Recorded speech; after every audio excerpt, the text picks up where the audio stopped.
I think is it Japan that has a very high rate of, they play a lot of violent video games, but they have way less violence. Oh, yeah, right. Is that it?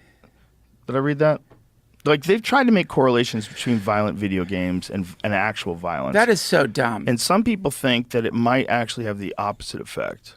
That there is a potential in some humans that they play those violent video games and they would get out any kind of wild, crazy instinct that they might have. Like, I want you to imagine if epigenetics are real. Yes. If you're really, there's a certain amount of us, they're imparting memories of being in war to other kids. Yeah. And this is going into your baby, and the mindset is going into your baby. Yeah. And it seems like that's an inescapable reality.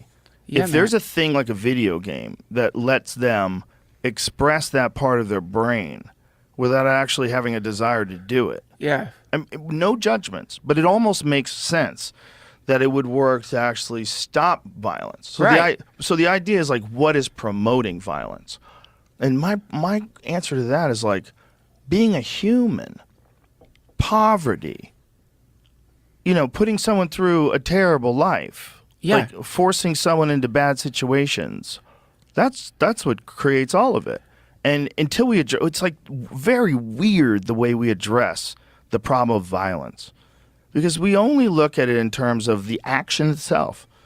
We don't want to go all the way back to the source. No. We don't want to go back and try to fix the source. Well, there's a big problem that happens when you start doing that, is instead of being able to transform violent people into one-dimensional sociopathic creatures, suddenly you get back far enough and they're, I don't know, watching their mom and dad OD on heroin. Yeah. Or they're, whatever it is. And again, not to say we don't need prisons and justice and all that, but when you realize, oh yeah, you're just looking at a misplaced defense mechanism that this human had to learn because of whatever they fucking came out of. Now, I'm not saying it's all sociopaths had horrific experiences. I just looking at my own shitty defense mechanisms and then going in therapy and connecting them to the past, it's easy to see where the aspects of my personality that are not conducive to harmony came from. Yeah. It's just that, the kids are fucking so tough. They have to adapt. Yeah, kids adapt and they develop these weird defense mechanisms. And then add to that the epigenetic component, and then the United States has been at war 93% of its history. Yeah. So now you're just looking at some insane number of people that are transmitting memories of being at war. Yeah. Into their children. And, that was my theory about why history was so barbaric. But if you go far back enough, the pyramids.